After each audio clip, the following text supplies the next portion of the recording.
Bicara tentang bangsa Yahudi, pasti akan berkaitan dengan itu adalah Bani Israel. Bani Israel ini memiliki kisah yang cukup terkenal dan sering disebutkan di dalam Al-Quran. Dan ternyata, Sobat Rohid Muslim Story, di dalam Al-Quran, Allah Subhanahu wa Ta'ala berjanji 3 hal kepada Yahudi.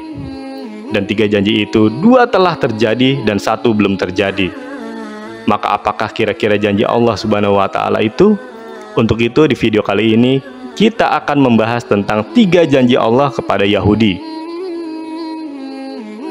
Assalamualaikum warahmatullahi wabarakatuh.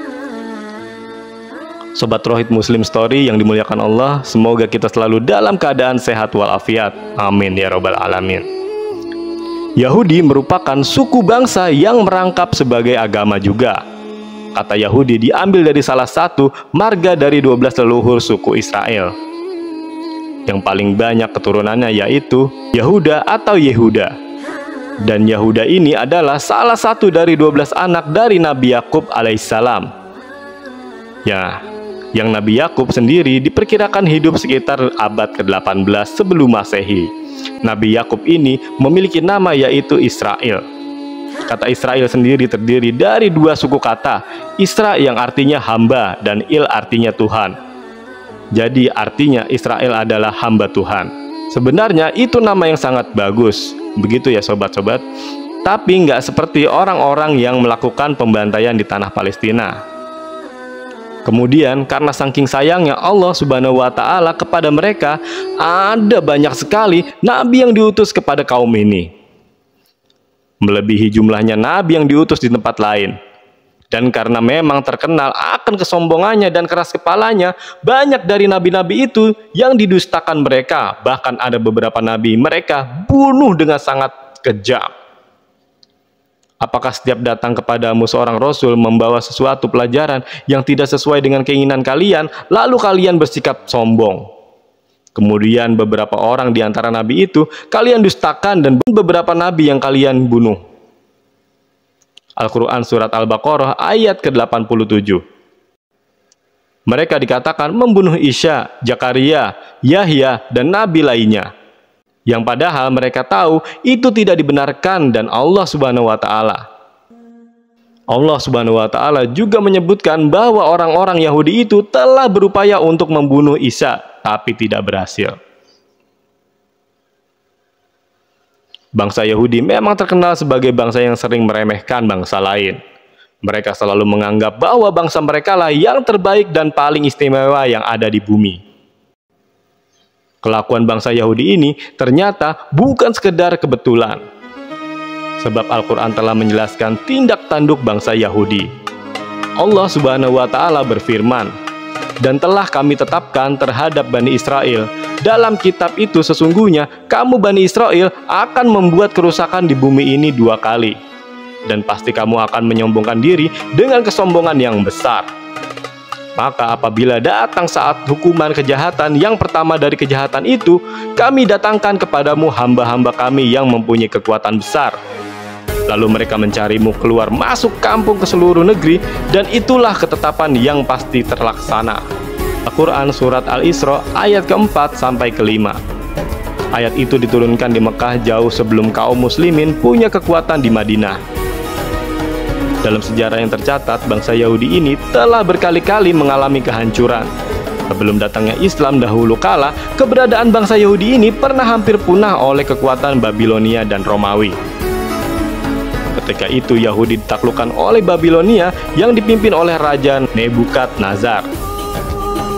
Itu terjadi sekitar abad ke-5 sebelum Masehi. Sedangkan penaklukan bangsa Romawi kepada bangsa Yahudi terjadi antara 66 sampai 135 Masehi. Allah Subhanahu wa Ta'ala berfirman, "Dialah yang mengeluarkan orang-orang kafir di antara Alkitab dari kampung-kampung. Mereka pada saat pengusiran pertama, kamu tidak menyangka bahwa mereka akan keluar, dan mereka pun yakin bahwa benteng-benteng mereka dapat mempertahankan mereka dari siksa Allah. Maka Allah mendatangkan kepada mereka hukuman dari arah yang tidak mereka sangka-sangka, dan Allah melemparkan ketakutan dalam hati mereka. Mereka memusnahkan rumah-rumah mereka dengan tangan mereka sendiri dan tangan orang-orang mukmin. maka ambillah kejadian itu untuk menjadi pelajaran. Hei orang-orang yang beriman yang mempunyai pandangan, Al-Quran Surat Al-Hasyr ayat kedua, pengusiran dan kehancuran bangsa Yahudi yang pertama kali mengakibatkan orang-orang Yahudi terpecah dan tersebar ke seluruh negeri. Sobat-sobatku seiman, janji Allah Subhanahu wa Ta'ala yang kedua kepada kaum Yahudi adalah Allah Subhanahu wa Ta'ala kasih mereka giliran untuk menguasai dunia setelah sebelumnya bangsa Yahudi ini berhasil diluluh lantahkan. Allah Subhanahu wa Ta'ala berjanji kepada Yahudi untuk memberikan kesempatan kepada mereka bangkit lagi dengan kebangkitan yang luar biasa. Jika kita lihat di zaman sekarang, kaum Yahudi ini sekarang sedang menguasai dunia. Hampir seluruh lini mereka berhasil kuasai seperti bidang ekonomi, sosial, politik, dan pemerintahan. Hal ini membuktikan dalam surat Al-Isra, Allah Subhanahu wa Ta'ala berfirman, kemudian kami memberikan kepadamu giliran untuk mengalahkan mereka kembali, dan kami membantumu dengan harta kekayaan dan anak-anak, dan kami jadikan kamu kelompok yang lebih besar. Al-Quran Surat Al-Isra ayat ke-6. Jika kita mendengar ayat tersebut, bukti nyatanya bisa kita lihat bahwa benua Amerika yang memiliki hanya 2% orang-orang Yahudi di sana, tapi sebagian besar Yahudi berhasil menguasai Amerika. Dan tak hanya itu sobat-sobatku, saat ini teknologi-teknologi canggih yang ada di dunia sekarang sebagian besar diciptakan oleh orang Yahudi. Dan kini terbukti janji Allah Subhanahu wa Ta'ala yang kedua. Bangsa Yahudi berhasil membalas sakit hatinya dengan menduduki kembali negeri Syam atau Palestina. Bahkan bangsa Yahudi berhasil mengalahkan pengaruh kaum muslim di wilayah tersebut. Lalu yang tadinya bangsa Yahudi ini mengungsi ke beberapa negara, kini mereka pada berbondong-bondong pulang ke tanah Palestina. Kepulangan mereka ke negeri yang dijanjikan itu tak bisa dicegah dan tak bisa dihalau oleh kaum muslimin. Kesombongan bangsa Yahudi makin meningkat tatkala ekonomi dan militernya mereka di-backing oleh Barat.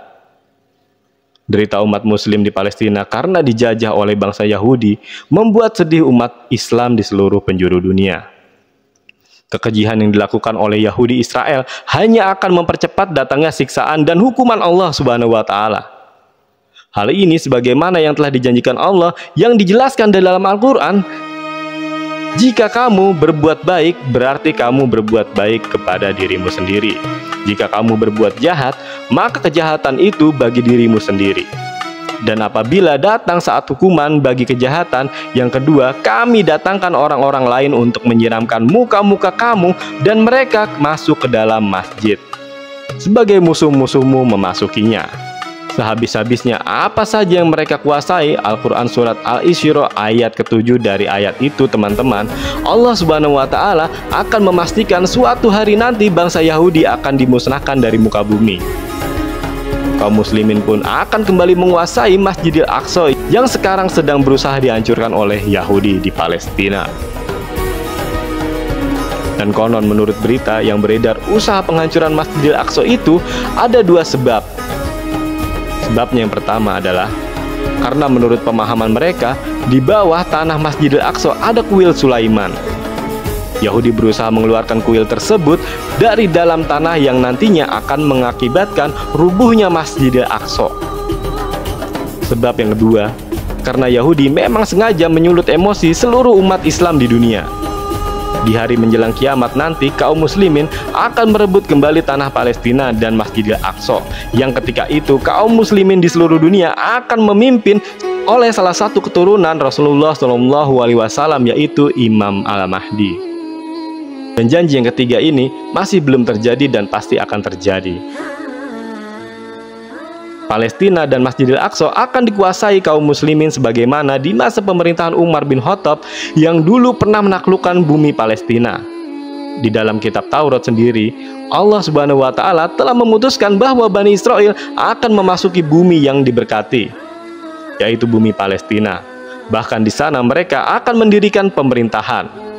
Tetapi kemudian mereka akan membuat kerusakan besar-besaran sehingga menyebabkan Allah Subhanahu wa Ta'ala menghukum mereka dengan cara mengirim hamba-hambanya yang tangguh.